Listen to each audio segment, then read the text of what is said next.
Como vai terminar a história humana? Já se perguntou? Todos nós já nos perguntamos, né?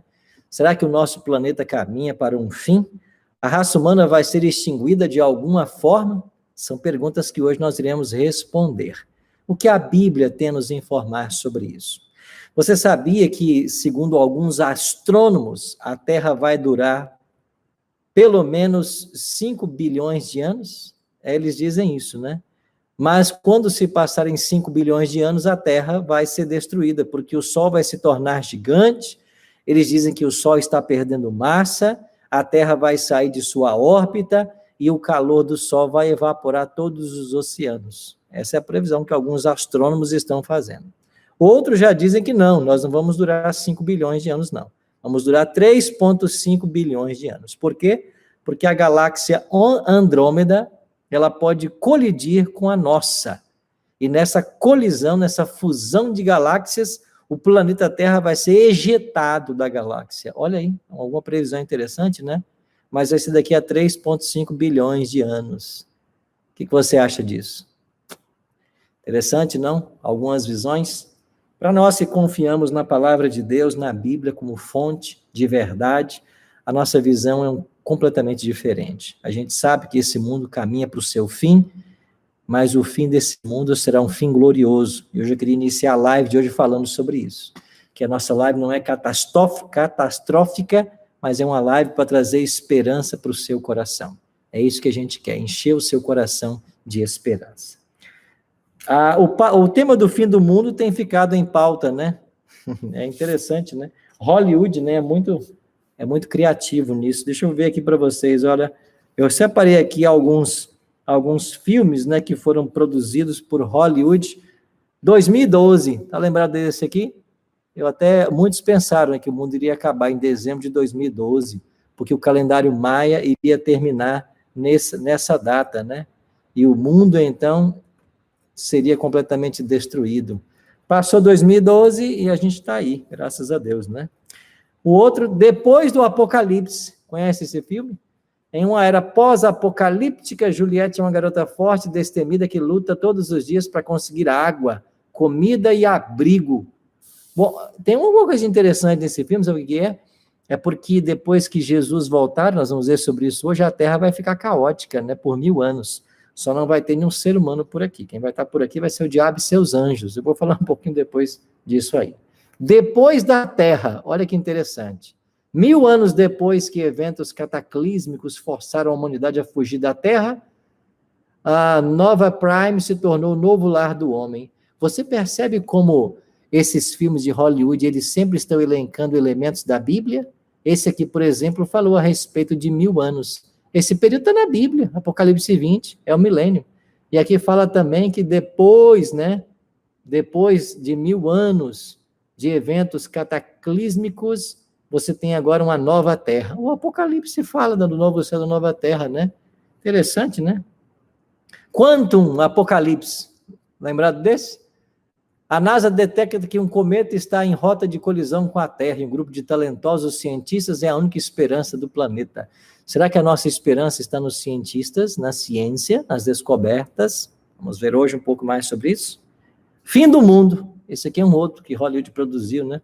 Depois de um ataque extraterrestre, a humanidade só tem uma esperança. Um grupo de 4 adolescentes sem nada em comum, isolados no seu acampamento de férias. Quanta criatividade. Você gosta, né, desse tema? Eu sou apaixonado porque a Bíblia não deixa a gente às cegas. Ela nos mostra exatamente o que vai acontecer. Nós vamos fazer uma exposição do tema e eu vou abrir também para perguntas e respostas. E aqui mesmo, nos comentários aqui da nossa live, você vai poder postar aqui as suas perguntas a respeito do fim do mundo e dos eventos apocalípticos. E eu quero conversar um pouquinho com vocês a respeito disso, tá bem?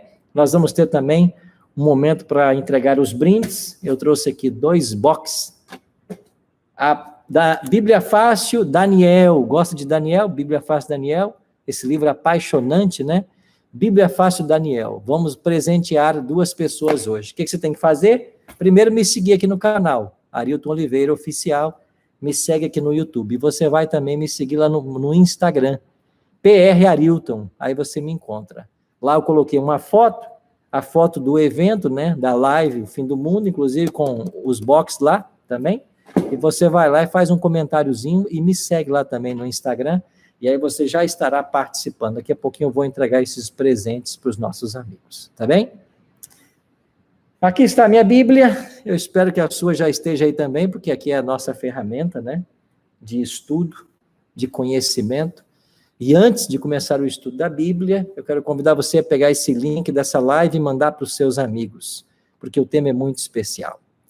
E quando você faz isso, você ajuda a espalhar o conhecimento da palavra de Deus. Às vezes a gente segue tantas pessoas, né, assiste tantos conteúdos, que não trazem nada para a nossa vida espiritual. Mas eu espero que o nosso encontro de hoje, a nossa live de hoje, produza um impacto na sua vida, assim como estudar esse tema tem produzido na minha, e que Deus possa abençoar grandemente você. Obrigado aos amigos queridos que já mandaram aqui muitas mensagens, está chegando aqui um universo de mensagens, não consigo ler todas, mas eu tenho um amigo aqui, o Marcão, está comigo ali, ele vai me ajudar, e um abraço carinhoso para todos vocês aí, viu? Pode mandar sua mensagem aí, a gente vai estar conectado aqui junto com vocês, tá bem? Pega o link, compartilha com seus amigos e vamos juntos aprender mais a respeito desse tema. A gente não abre esse livro, né? Tá lembrado disso? Eu sempre falo isso, né? Deixa eu virar aqui. A gente não abre a Bíblia Sagrada sem antes fazer uma oração. E eu queria orar com você, pedindo uma bênção de Deus para o estudo que agora vamos ter. Vamos orar? Pai querido, obrigado por separarmos um momento essa noite, junto com centenas de amigos, agora mais de 1000 amigos, para estudarmos esse assunto. Que a tua bênção esteja sobre todos nós agora. Nós acreditamos que ao abrirmos esse livro, o Senhor está nos falando. Nós acreditamos nisso. E suplicamos que o Senhor nos fale mais uma vez, para nos abençoar, para nos ajudar e para dar uma direção na vida de todos nós. Oramos em nome de Jesus.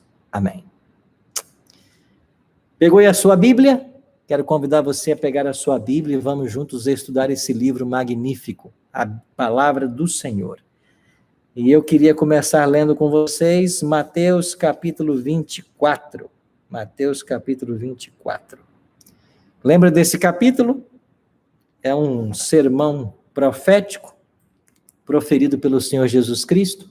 E eu queria começar meditando em alguns versos desse capítulo. O sermão profético. Mateus 24, verso 1 diz assim: Tendo Jesus saído do templo, ia se retirando, quando se aproximaram dele os seus discípulos para lhes mostrar as construções do templo. Ele, porém, lhes disse: Não vedes tudo isso? Em verdade eu vos digo que não ficará aqui pedra sobre pedra que não seja derribada. Está lembrado do templo em Jerusalém? Ele era a glória da nação judaica. Eu estive lá em Jerusalém, né? Os resquícios que sobraram desse templo, o Muro das Lamentações, que você conhece, vê muito aí na TV, ele é um muro de arrimo de uma parte superior de uma planície aonde estava o templo de Salomão. Então é uma reminiscência, né, daquele passado longínquo. E esse templo era a glória do povo de Deus. Acontece que os discípulos um dia chamaram a atenção de Jesus para esse templo, para a beleza dele, e de fato era algo magnífico. E então Jesus faz uma profecia: não ficará aqui pedra sobre pedra que não seja derribada. E os discípulos se interessaram por esse assunto. E no versículo 3, a cena continua. No Monte das Oliveiras, achava-se Jesus assentado, quando se aproximaram dele os discípulos em particular e lhe pediram: Dize-nos quando sucederão estas coisas e que sinal haverá da tua vinda e da consumação dos séculos. Eles entenderam de que Jesus estava profetizando alguma coisa do fim do mundo. O templo não ficaria ali, seria destruído, não ficaria pedra sobre pedra. Isso seria a consumação dos séculos. Jesus nos fale a respeito disso. Quando sucederão essas coisas? E então Jesus começa a explicar para eles um monte de coisas. Verso 6, Mateus 24, verso 6. E certamente ouvireis falar de guerras e rumores de guerras. Vede, não vos assusteis, porque é necessário assim acontecer, mas ainda não é o fim. próprio Jesus Cristo é quem usa a palavra fim. Ao falarmos sobre o fim do mundo, a intenção nossa é mostrarmos o desfecho da história humana. E Jesus falou que eles iriam ouvir falar de guerras, rumores de guerras, mas ainda não era o fim. Versos 13 e 14. Aquele, porém, que perseverar até o fim, será salvo. Olha aqui, mais uma vez a expressão fim. E o verso 14. E será pregado este evangelho do reino por todo o mundo para testemunho a todas as nações, então virá o fim. Se você ler atentamente o capítulo 24 de Mateus, você vai perceber que Jesus descreveu ali vários sinais que falam a respeito da vinda dele, da proximidade da vinda dele. E ele dá aqui um sinal definitivo. Qual é o sinal definitivo? O evangelho ser pregado. É por isso que a gente faz lives como esta. É por isso que a gente está aí gastando tempo, recursos, tudo que a gente tem para ajudar na pregação do evangelho, porque este finalmente será o grande sinal, será o grande acontecimento para propiciar a volta do Senhor Jesus. Nesse verso 14 de Mateus 24, o próprio Cristo condicionou a sua vinda à pregação do evangelho. Então eu preciso que você participe disso também. Pega aí o link, partilha com seus amigos, vamos juntos divulgar essa mensagem, falar como vai ser o fim do planeta Terra, à luz da Bíblia, não dos filmes que são produzidos, como eu mostrei há pouco, não das ideias de cientistas, não das ideias de astrônomos que falam em 3,5, 5 bilhões de anos. Não é essa a visão da Bíblia. A visão da Bíblia fala de um fim que se aproxima. A visão da Bíblia é que a história da humanidade ela terá sim um ponto final para aqueles que não aceitarem a Cristo. E para aqueles que aceitarem será um novo começo. Será o início da eternidade.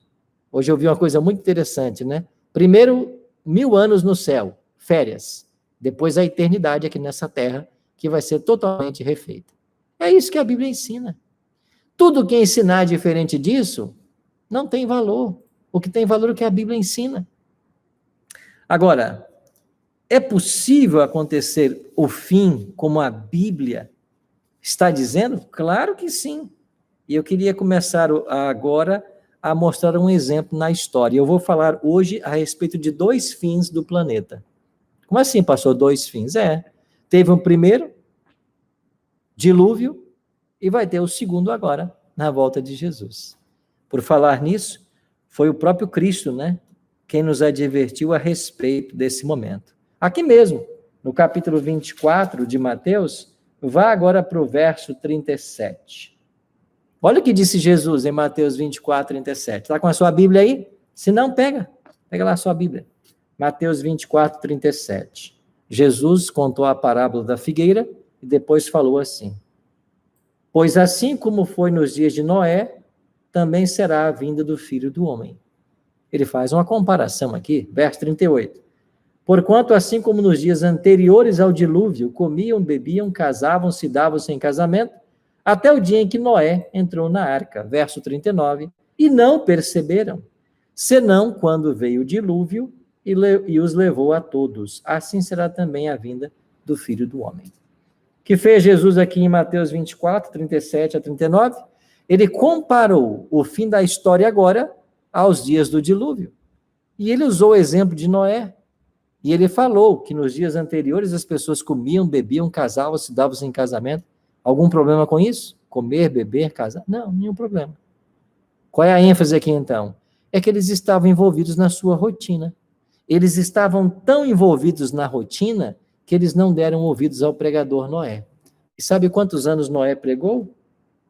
120 anos. E muitos ouviram o mesmo sermão por décadas.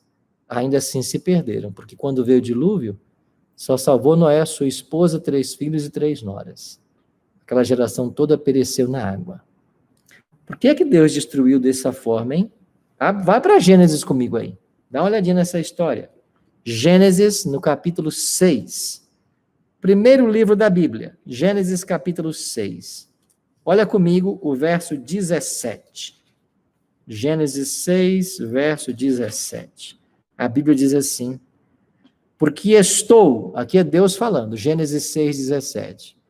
porque estou para derramar águas em dilúvio sobre a terra, para consumir toda a carne em que há fôlego de vida debaixo dos céus. Tudo o que há na terra perecerá. Que palavras dramáticas de Deus, né? Estou para dar fim à vida na terra. Tudo que tem fôlego vai ser destruído. Olha que coisa. Agora vá para o capítulo 7, versos 21 e 22. Aconteceu o dilúvio, Deus enviou, choveu 40 dias e 40 noites. Resultado, Gênesis 7, 21 e 22. Pereceu toda a carne que se movia sobre a terra, tanto de ave como de animais domésticos e animais selváticos, e de todos os enxames de criaturas que povoam a terra, e de todo homem. Olha aqui. E todo homem. Verso 22, Gênesis 7, 22. Tudo que tinha fôlego de vida em suas narinas, tudo que havia em terra seca, morreu.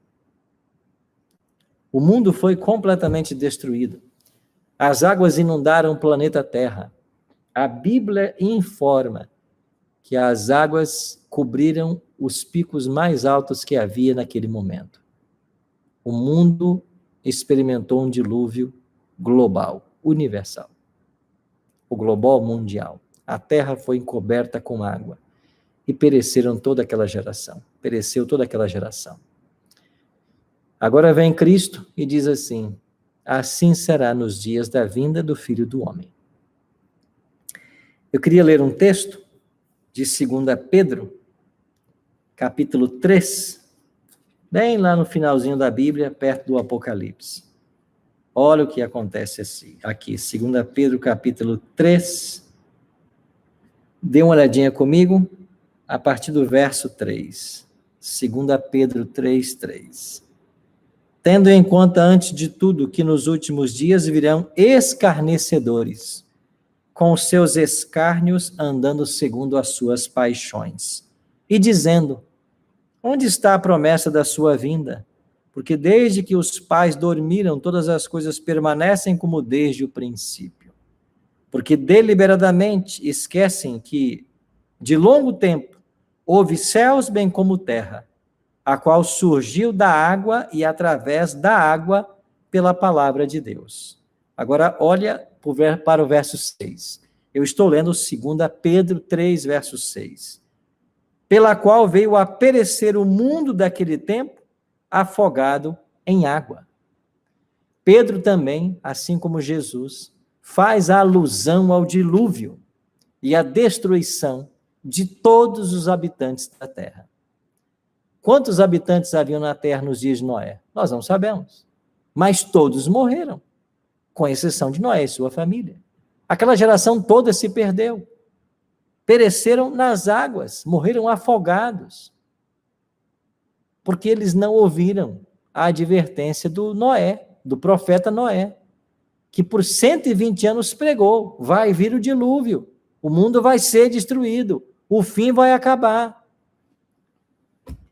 Eu continuo já aqui, no versículo 7. Mas deixa eu fazer uma pausa para você aqui. Eu cresci ouvindo uma coisa, eu acho que você também. De 1000 passará, mas 2000 não chegará. Já ouviu isso? Acho que todos nós já ouvimos, né? De 1000 passará, mas 2000 não chegará. Isso foi dito para quem vivia antes do ano 1000, né? Então, olha, vai passar do ano 1000, mas não chega o 2000. Passou o ano 1000, chegou o 2000, a gente está por aqui. Agora Pedro diz assim: nos últimos dias virão escarnecedores dizendo: onde está a promessa da sua vinda? Jesus não vai voltar. O mundo não vai acabar. O mundo daqui a 3,5 bilhões de anos. Haverá uma colisão com a galáxia Andrômeda. Não, daqui a 5 bilhões de anos. Amigo, acorda. Não tem nada disso. Os filmes que a indústria cinematográfica prepara não te ensinam nada de verdade. Sabe qual é a verdade? Nós estamos a poucos passos do fim do planeta Terra. Essa é a grande verdade. E quando eu estava pensando num tema para a live dessa terça, de hoje, eu fiquei pensando, que assunto eu vou tratar? E veio à minha mente o seguinte, tem assunto mais importante do que falar de como vai terminar a história desse planeta? Não tem. Não tem assunto mais importante. Porque falar desse tema é uma severa advertência para mim e para você. É dizer que assim como aconteceu com o povo antediluviano, vai acontecer de novo. Só que assim como lá havia uma arca, Deus também propicia, Deus está preparando uma forma de escape, de salvação. E assim como lá nós tivemos Noé, sua família, 8 pessoas, eles são símbolos de um remanescente que também vai ter agora em nossos dias. Vai ter um povo que vai se salvar. Agora, interessante, a primeira destruição da terra foi na água. Pastor Arilton, e como será a segunda? Agora leia comigo o verso 7. Segunda carta de Pedro, capítulo 3, verso 7. Ora, disse Pedro, os céus que agora existem e a terra, pela mesma palavra, têm sido entesourados para o fogo. Eu vou ler de novo. Pedro acabou de falar do dilúvio, que aquele mundo foi destruído em água, pereceu toda uma geração, e no verso 7 ele diz, ora, os céus que agora existem e a terra, pela mesma palavra, têm sido entesourados para o fogo, estando reservados para o dia do juízo e destruição dos homens ímpios. Ah, meus amigos, o dia do juízo se aproxima, o grande juízo de Deus, ele está chegando. E é muito bom falar desse tema. Eu tenho aqui no meu canal um vídeo sobre o juízo de Deus, depois você assiste lá.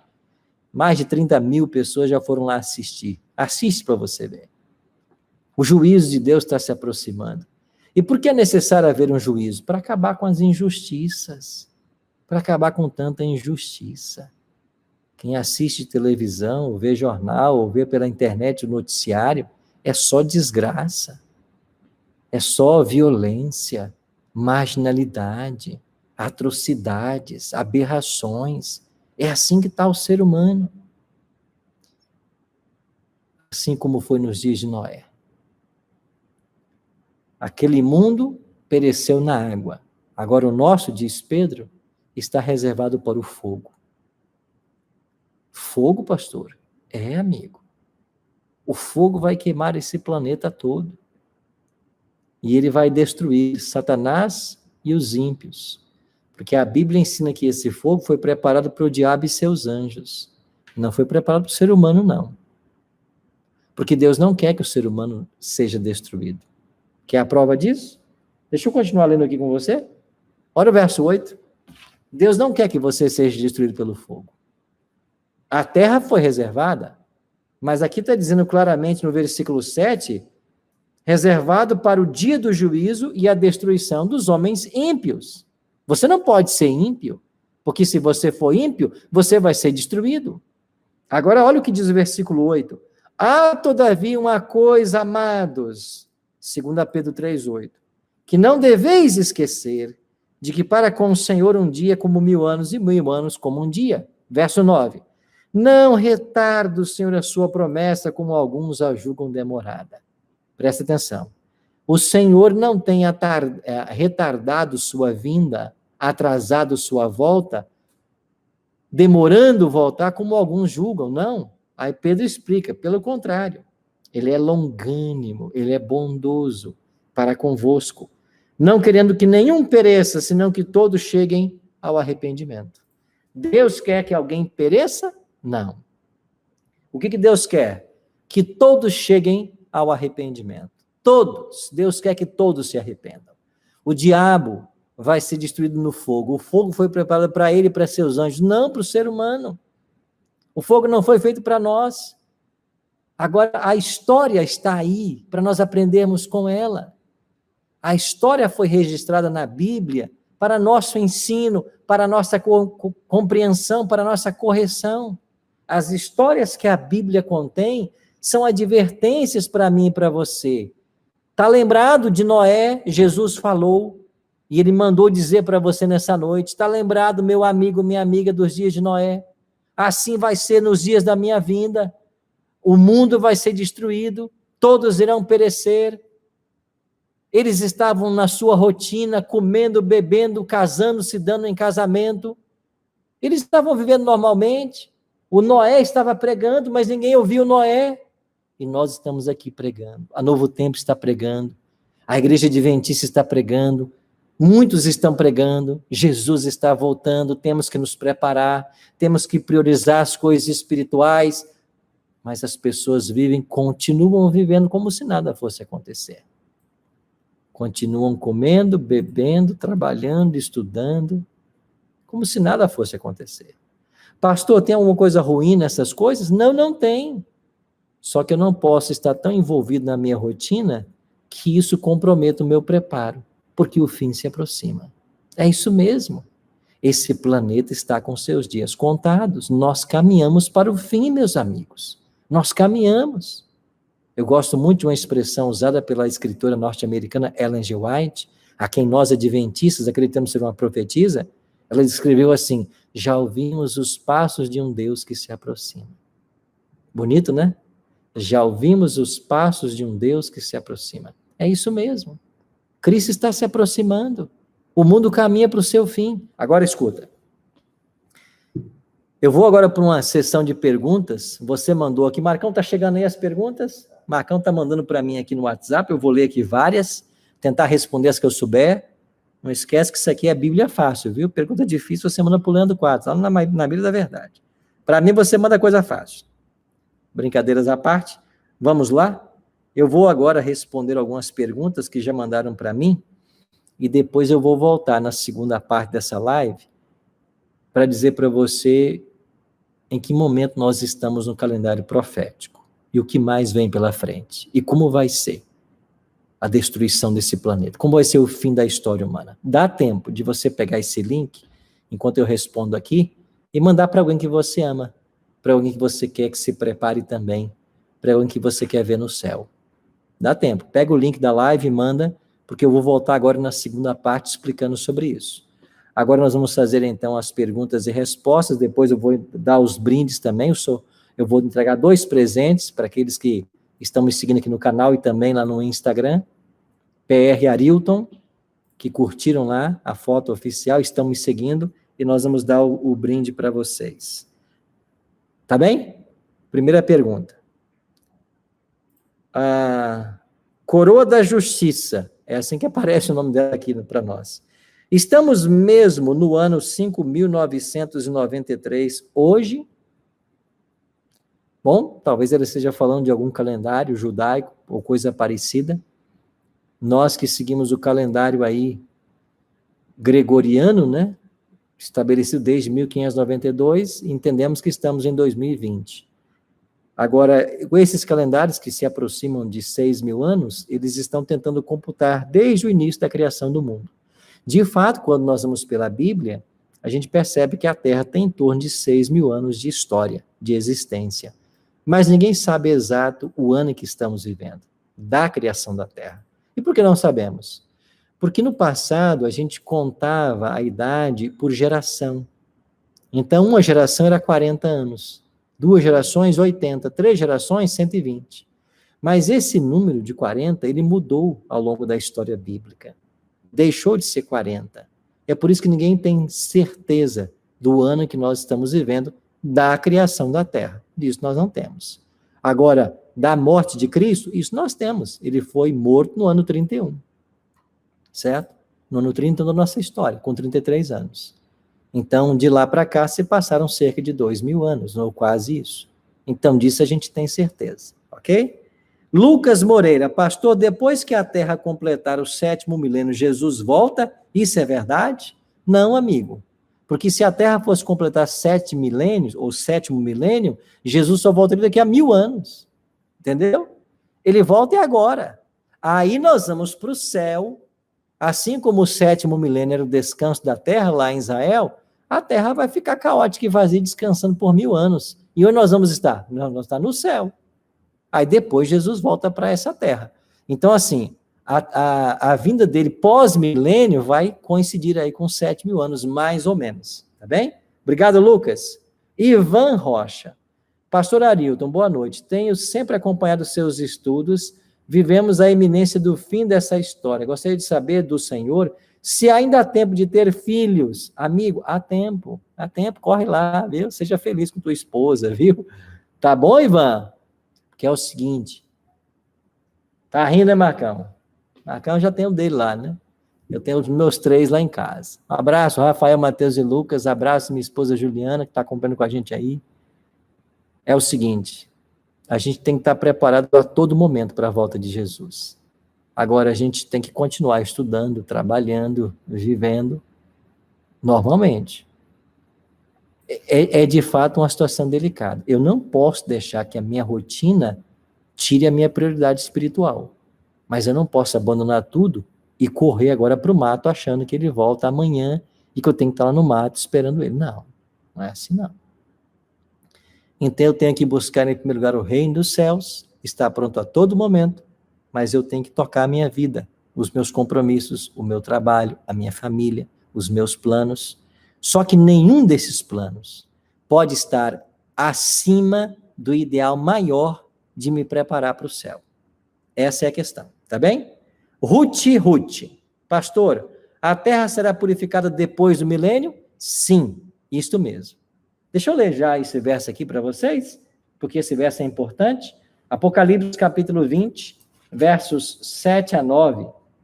Quando se completar os 1000 anos, Satanás será solto de sua prisão. Apocalipse 20, verso 7. Por que o diabo será solto da prisão? Porque quando Jesus volta, ele é preso. Ele vai ficar preso 1000 anos. Por que o diabo está preso? Porque não tem ninguém para ele tentar. É uma prisão circunstancial. Os salvos foram para o céu com Jesus, os ímpios estão mortos, o diabo não tem ninguém para tentar. Ele está preso. Mas quando termina os 1000 anos, acontece a segunda ressurreição, a dos ímpios. Jesus falou dela lá em São João 5, 28 e 29. Então, quando os ímpios ressuscitarem, o diabo vai convencê-los de que eles têm poder bélico de atacar a cidade santa que desceu do céu. João viu ela descendo no Apocalipse 21, 9. Versículo 9. Apocalipse 20, verso 9. Marcharam então pela superfície da terra e sitiaram o acampamento dos santos e a cidade querida. Olha o que diz agora Ruth, o Apocalipse. Desceu, porém, fogo do céu e os consumiu. Ah, Ruth, aqui está o fogo eterno. Apocalipse 20, verso 9. Pedro não disse que a terra está reservada para o fogo? É esse fogo aqui, ó. É esse fogo que vai destruir completamente o ímpio, Satanás, seus anjos, e vai purificar esse planeta. Vai destruir todas as obras que estão sobre a terra e vai purificar esse planeta. E aqui nós vamos ter o novo céu e a nova terra. Tá bem? Patrícia Rezende. Pastor, gente, a gente tem que fugir para o campo. Vi uma live e fiquei assustada. Esse assunto tem sido muito discutido recentemente, né? Deixa eu tentar fazer o ponto de equilíbrio aqui. Ellen G. White tem um livro chamado Vida no Campo, né? Tá lembrado? E tem outro também chamado Evangelismo nas Grandes Cidades. Então, você tem condições de morar num local mais retirado, isso vai ser bom para você, para sua família, para os seus filhos, excelente. Tem condições de morar lá e continuar pregando o Evangelho? Excelente. Agora, se todos os cristãos que esperam a volta de Jesus fugirem, quem vai ficar para pregar o Evangelho? Então, nós temos que entender que a gente pode, sim, ter uma vida mais saudável no campo. E quem tem condições, pode ter, sim. Agora, eu vou para o campo para o quê? Por quê? Para fugir de decreto dominical? Para fugir de perseguição? Amigo, não vai ter como fugir. Ela vai se abater sobre nós. Agora, a gente tem medo disso? Não. Por que nós não temos medo? Porque a Bíblia diz assim, 1000 cairão ao teu lado, 10.000 ao teu direito, então tu não serás atingido. É isso aí. O nosso pão será dado, nossa água será certa, então a gente não tem que estar preocupado com isso. Você tem condições de viver no campo? Viva, excelente, mas tem que continuar pregando, tá bem? Continuar pregando. Agora, onde você está, Deus tem uma missão para você também. Continue pregando. Nós vamos saber, Deus vai orientar o seu povo direitinho, a hora em que nós devemos finalmente deixar as grandes cidades e depois as pequenas cidades. Por falar nisso, você já sabe, né, que um dos sinais é o decreto dominical, tá bem? Marcos Afrânio. Não, aqui antes do Marco Afrânio. Pode ser Marco Afrânio. Pastor, na volta de Cristo, os 144 mil serão os vivos? É isso mesmo. Eu tenho no meu canal aqui um seminário sobre os selados, os 144 mil selados. Depois você dá uma olhadinha nesse assunto que ele vai ajudar você. Mas 144 mil, numa palavra, viu, Marcos Afrânio? Mafra.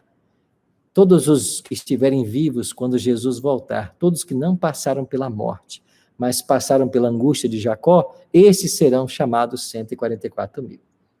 Edenildo Teixeira dos Santos, a grande tribulação vem antes ou depois da volta de Jesus? Ela vem antes, amigo. Sabe por quê? Porque depois da volta de Jesus é só festa. Só festa. É isso mesmo. Jesus vai voltar, vai nos levar para os céus, nós vamos ver 1000 anos com ele lá, depois uma eternidade nessa terra.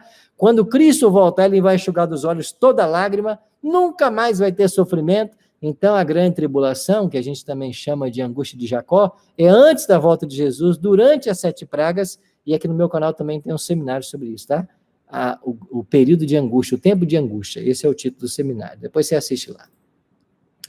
Leandro Lourenço Silva, se antes do fim a porta da graça vai se fechar, como eu saberei quando será este momento? Quando eu sei que o Espírito Santo não mais estará comigo? Eu oro para que você nunca perceba isso. Eu oro para que ele esteja sempre com você. Sabe por quê? O Espírito Santo nunca vai nos deixar. O Espírito Santo vai deixar os ímpios. O Espírito está lentamente se retirando da terra, mas dos ímpios, não dos salvos. Porque Jesus falou assim, eu vou enviar um outro Consolador, e ele vai estar convosco todos os dias até a consumação dos séculos.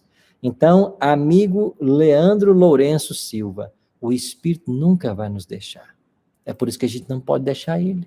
Nós temos que buscá-lo todos os dias. Nós temos que buscar esse Espírito cada vez mais. Tá bem?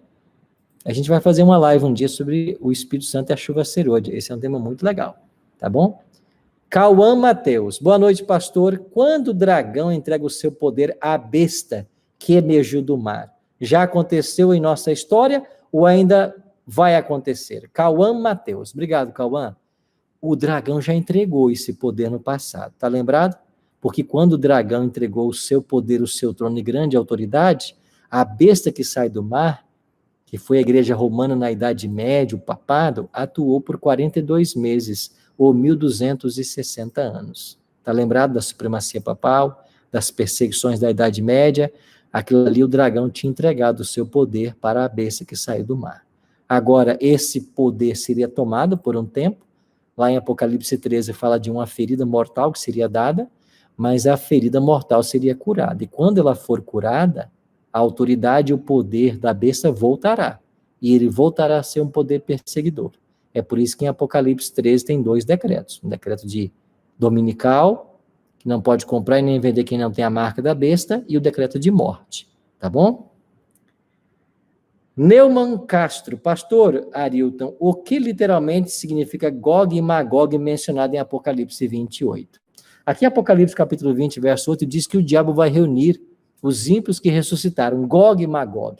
Essas expressões aparecem lá no Antigo Testamento, que elas classificam os inimigos do povo de Deus. Então, Gog e Magog é uma expressão figurativa que se refere agora a todos os inimigos, a todos os ímpios que vão atacar a cidade santa. Eles já estão perdidos. Eles são inimigos de Deus.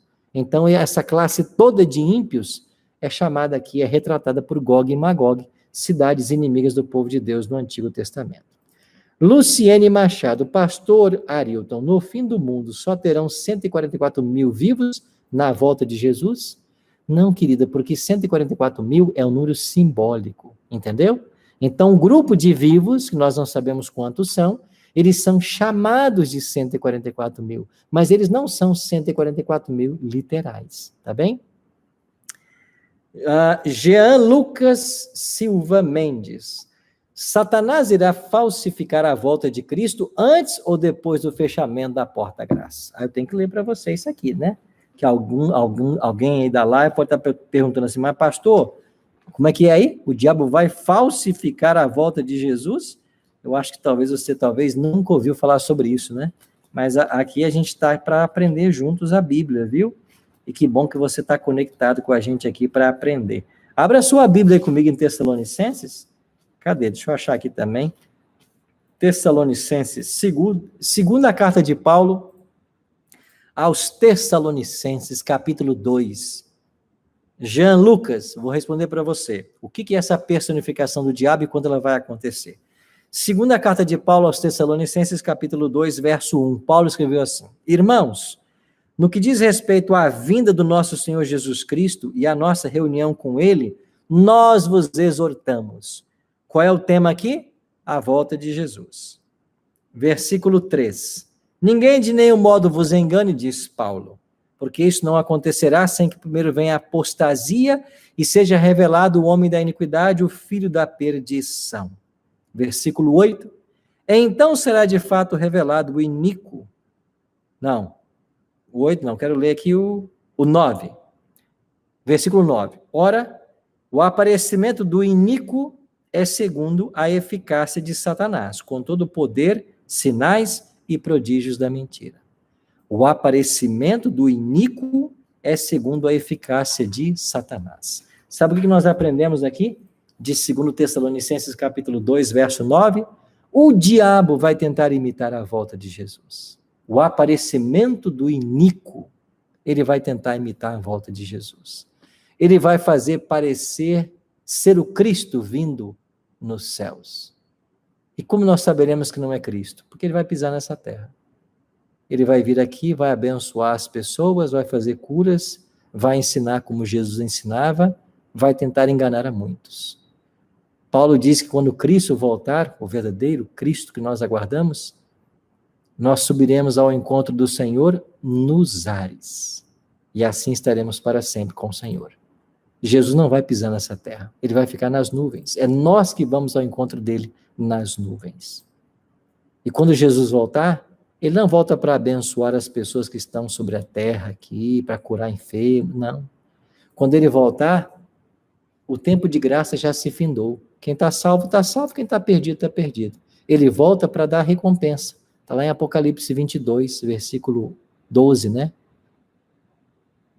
Ele vem para dar o galardão a cada um segundo suas obras. Ele vem para buscar os salvos e levar para o céu e vai fazer o ímpio morrer, vai destruir o ímpio, que vai dormir por 1000 anos e finalmente será destruído pelo fogo eterno. Entendeu? Então isso vai ser quando? Certamente que antes do fechamento da porta da graça.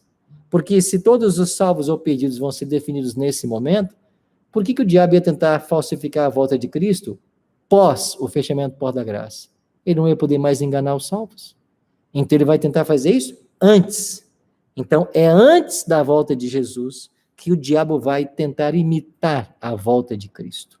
E a gente tem que conhecer bem desse assunto.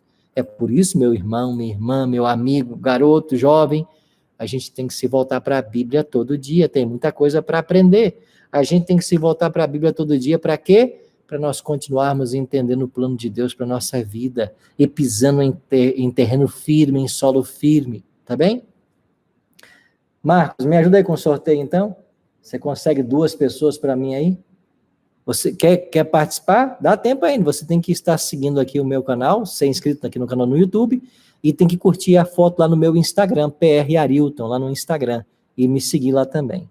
Daqui a pouquinho o Marco vai me passar aqui mais 2 nomes a quem eu vou presentear com esse box aqui, Bíblia Fácil Daniel. Mais um aqui, Valdeci Teixeira. Pastor, vi em um documentário que o anticristo já está entre nós. Bom, anticristo, na sua etimologia, é aquele que é contra Cristo. Então, todo mundo que se opõe a Cristo é um anticristo. Agora, ao anticristo, o personagem. E esse personagem, o anticristo, se opôs a Cristo em toda a história da humanidade. E vai se opor novamente. É um poder, não é um homem, não é uma pessoa, é um poder representado na profecia pela besta que sai do mar. Então, o chifre pequeno de Daniel 7, a besta que sai do mar de Apocalipse 13, é o próprio anticristo. É aquele que se opõe a Cristo. Tenta usurpar o lugar de Cristo. De fato, ele já está entre nós. Mas não é um homem que apareceu aqui, lá no Japão, na China. Não é nada disso. É um poder. Tá bem? Tem os nomes aí, Marcão? Conseguiu? Se já conseguir, você pode mandar aqui para mim. Antes, deixa eu ver aqui mais um, então. Jean Luiz, pastor, explique quem são aqueles que não se contaminaram com mulheres em Apocalipse 14, 3 e 4. E quem é essa mulher? Seria alguma igreja? Porque mulher em profecia significa igreja, é isso mesmo. Mulher em profecia significa igreja. Em Apocalipse 14, versos 3 e 4, o contexto ali fala dos 144 mil. E lá diz que não se achou mácula em sua boca. Eles não se contaminaram com mulheres, ou seja, eles não se contaminaram com igrejas, eles não beberam do vinho de Babilônia. De fato é isso. Então, os 144 mil, que serão os salvos vivos quando Jesus voltar, eles abraçaram a doutrina verdadeira. Eles não se deixaram enganar pelo vinho de Babilônia. É por isso que eles não se contaminaram com mulheres. Tá bem? Vamos então aos ganhadores? Vamos presentear com esse box aqui. Primeiro, Andrius Barbosa. Tá assim no nosso contato aqui, viu? Andrius Barbosa. Esse é o primeiro ganhador. E o segundo, Nayana 24. E esse Nayana com 2 N's. Y e 2 N's. Nayana 24. Então, esses são os 2 ganhadores dos box que a gente reservou para hoje. Marcos vai fazer contato com vocês aí para pegar o endereço postal para a gente mandar para vocês esse presente, tá bem? Agora eu queria ir para uma parte muito especial do nosso encontro de hoje, da nossa live, para dizer para você o seguinte: como é que vai terminar a história desse mundo? Em que momento nós estamos vivendo na profecia? E se você puder abrir a sua Bíblia comigo, eu queria agora convidar você para irmos lá para o livro do profeta Daniel, capítulo 2. Esse livro extraordinário do profeta Daniel, capítulo 2. A história você já conhece, e quem não conhece eu vou rapidamente explicar. Em Daniel capítulo 2, nós temos o grande rei Nabucodonosor, que teve um sonho, ele se esqueceu do sonho, não se lembrava, mandou chamar os magos, encantadores, astrólogos e caldeus. Esses também não conseguiram interpretar o sonho, o rei mandou matar todo mundo, e eles depois ficaram desesperados, prenderam Daniel para matá-lo. Daniel disse: por que vão me matar? Porque o rei teve um sonho, vocês não interpretaram, mas eu não estava nem sabendo desse sonho, então me ajuda lá, me leva na presença do rei. Daniel foi lá falar com o rei, pediu tempo, o rei deu tempo, ele chamou seus amigos, Ananias, Misael e Azarias, orou com seus amigos, e então Deus revelou a Daniel o significado do que o rei havia sonhado. Essa é a história. Então, aqui em Daniel capítulo 2, a partir do versículo 27, Daniel se apresenta ao rei Nabucodonosor e começa falando assim: respondeu Daniel na presença do rei e disse: o mistério que o rei exige, nem encantadores, nem magos, nem astrólogos o podem revelar ao rei. Mas há um Deus no céu, o qual revela mistérios, pois fez saber ao rei Nabucodonosor o que há de ser nos últimos dias. Então Daniel fez um sermão para Nabucodonosor e diz assim: olha, o que você quer saber? A interpretação do sonho e o próprio sonho não tem mortal sobre a terra que possa revelar, mas há um Deus no céu que revela mistérios. E esse Deus fez saber ao rei o que vai ser nos últimos dias. Sabe o que acontece? Versículo 31. Tu estavas, ó rei, vendo, e eis uma grande estátua, que era imensa, e era extraordinário o seu esplendor, e ela estava em pé diante de ti. Verso 32. A cabeça era de fino ouro, o peito e os braços de prata, o ventre e o quadril de bronze, as pernas de ferro, e os pés em parte de ferro e em parte de barro. E quando estavas olhando, uma pedra foi cortada sem auxílio de mãos, feriu a estátua nos pés de ferro e esmiuçou a ambos. Eu queria ter visto essa cena. O homem mais poderoso do planeta Terra, agora ali ouvindo o sermão do profeta Daniel, e Daniel diz assim: você não se lembra do sonho, né? Não tem mortal sobre a terra que te possa revelar, mas tem um Deus no céu que revela mistérios, e esse Deus fez saber a você o que você sonhou. Você sonhou com a grande estátua. E quando ele disse assim, o rei disse: é isso mesmo, Daniel, estou lembrando, foi uma estátua. Sim, rei, foi uma estátua. E ela tinha a cabeça de ouro. E o rei se lembrou. peitos e braços de prata. E o rei se lembrou, quadril de bronze, pernas de ferro, os pés eram ferro, barro, e quando você olhava aquela grande estátua, uma pedra foi arrancada sem auxílio de mãos e acertou nos pés da estátua e destruiu toda a estátua, mas essa pedra cresceu e encheu toda a terra. O rei estava estupefato, de boca aberta, abismado com a sabedoria de Daniel, e disse, Daniel, é isso mesmo, Daniel, agora eu me lembro exatamente isso, você está certo, Daniel, agora, o que significa isso, Daniel? Por quê? Porque os babilônios achavam que os deuses se comunicavam com eles através dos sonhos. Por quê? O que significa, Daniel? O rei estava desesperado, e Daniel concedeu a Deus toda a glória por aquela sabedoria extraordinária, exaltou o Deus do céu e diz, olha, rei, o sonho foi esse. Agora, a sua interpretação, nós também faremos o rei saber. Deus me revelou, o Deus do céu que revela mistérios. Ele fez saber você. Sabe o que significa? Acompanhe comigo o versículo 37. Deixa eu ver se é o 37.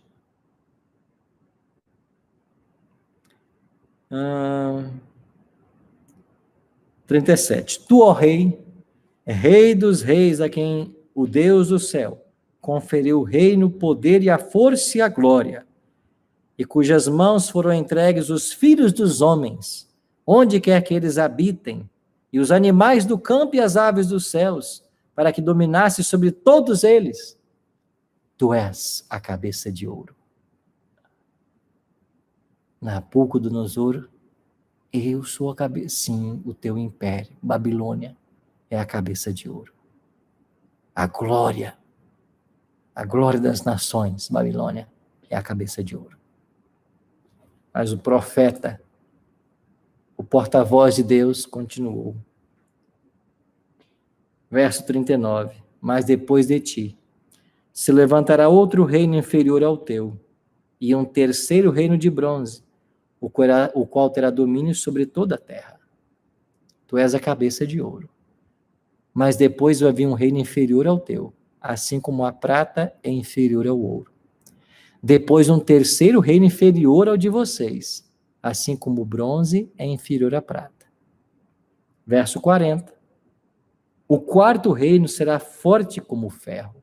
Vai vir um quarto reino, forte como o ferro. Pois o ferro a tudo quebra e esmiuça. Como o ferro quebra todas as coisas, assim ele fará em pedaços.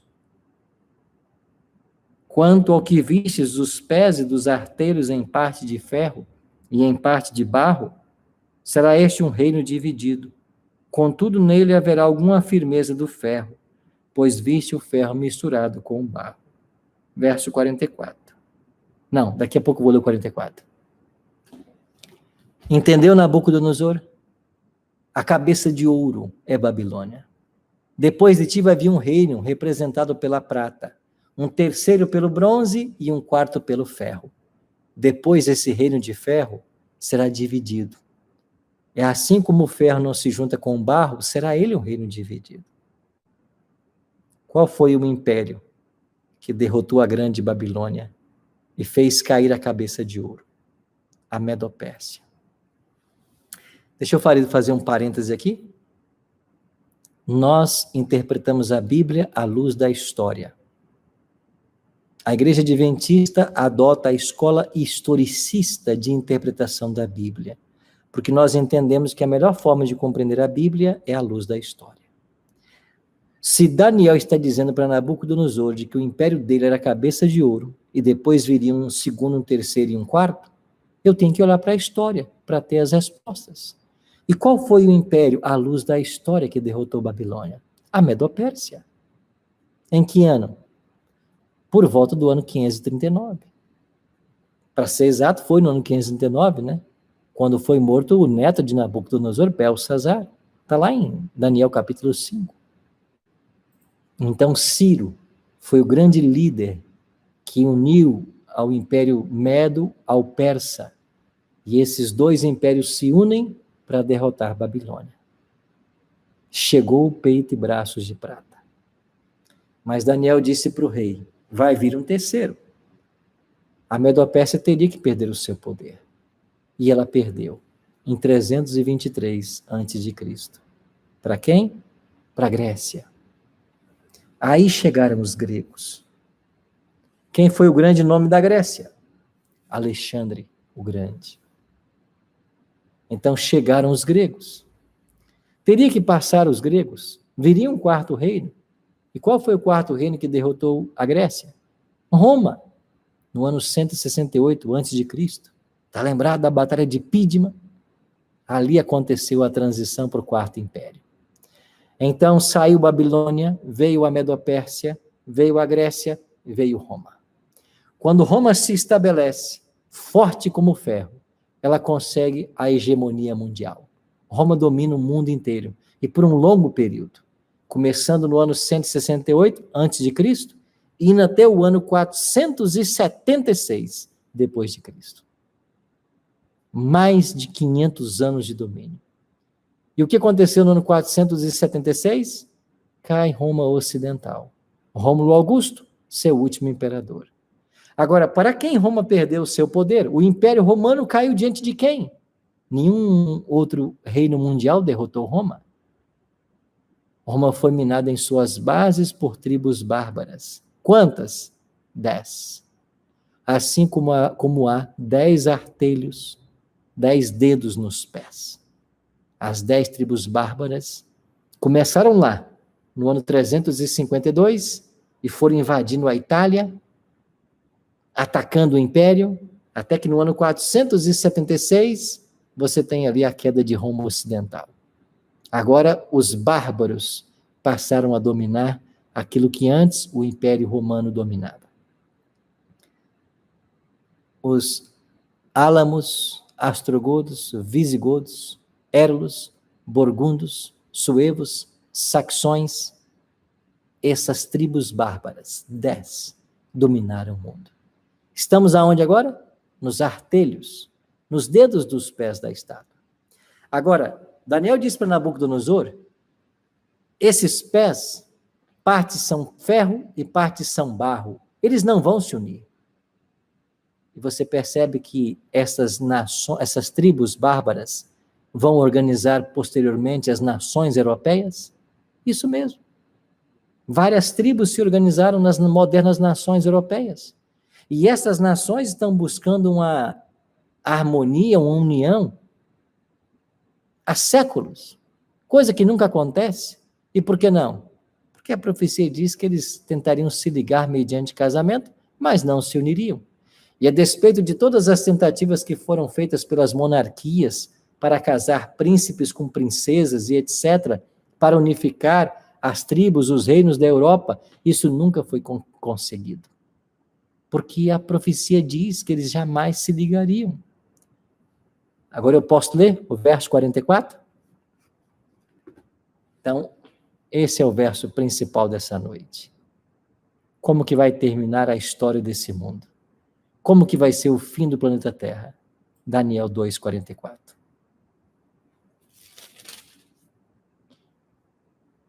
Mas, conjunção adversativa, eu gosto disso. Mas, nos dias destes reis, quais reis? As 10 tribos bárbaras que deram origem às nações europeias. Então, nos reinos da moderna Europa, estou falando de Alemanha, França, Inglaterra, Espanha, Portugal, Suíça. Nos dias destes reis, Daniel 2:44, o Deus do céu suscitará um reino que não será jamais destruído. Este reino não passará a outro povo. Esmiuçará e consumirá todos estes reinos, mas ele mesmo subsistirá para sempre. Lembra da pedra que foi arrancada sem auxílio de mãos e atingiu os pés da estátua? Ela representa a volta do Senhor Jesus, o quinto reino, o estabelecimento do quinto reino da profecia de Daniel 2. Passou Babilônia, Medopérsia, Grécia, Roma, mas agora vem o reino de Cristo. Nos dias destes reis, da moderna Europa, o Deus do céu vai suscitar um reino que jamais terá fim, e esse reino vai destruir os reinos que aí estão. O mundo está com seus dias contados. Nós caminhamos para o fim. E 7 bilhões de pessoas hoje precisam ser advertidas. E Deus quer fazer de todos nós, de você que está me assistindo agora, que teme ao Senhor Jesus, que quer o céu, que quer se preparar para a volta dele. Deus quer fazer de todos nós profetas, no sentido de sermos os porta-vozes e de anunciarmos como será o fim da história do planeta Terra. Não é, como tem pintado para você muita gente por aí, o fim do mundo, apocalipse. Eu mostrei isso no início, né? Depois da Terra, depois do apocalipse, 2012. Não vai ser assim, amigo. Não vai ser. Isso é ficção. Eu não vim aqui falar de ficção para você. Eu vim aqui falar de Bíblia, de verdade. Sabe como que vai terminar a história desse planeta? Jesus vai voltar. Aquela pedra que foi arrancada sem auxílio de mãos é a volta de Cristo. Que ela vai destruir todos os reinos que hoje dominam sobre a terra. Onde está a arca, pastor Arilton? E eu queria terminar lá falando sobre isso. Assim como foi nos dias de Noé, não vai ser? Pastor Arilton, cadê a arca? A arca é a igreja. É a igreja. Você tem que correr para ela.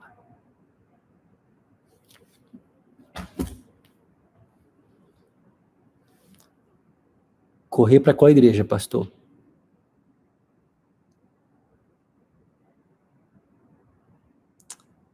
Eu não vou falar para você hoje disso aí.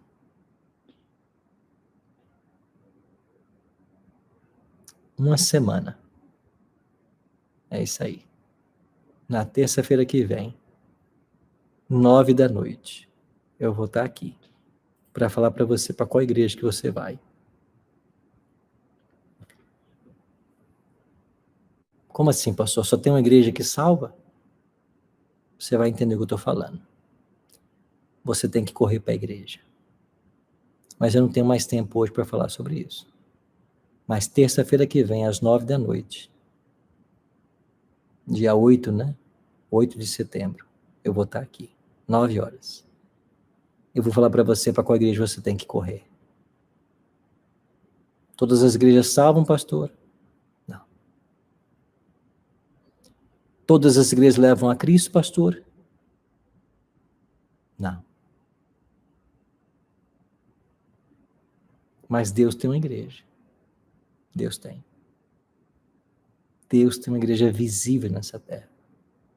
E ele falou comigo aqui agora, tocou no meu coração, para falar para você semana que vem sobre essa igreja. Eu vou falar. Tá? Pastor, e eu vou esperar uma semana para isso? O que eu faço até lá? O que você faz? Você ora. Se entrega ao Senhor. Vá para a Bíblia. Estuda.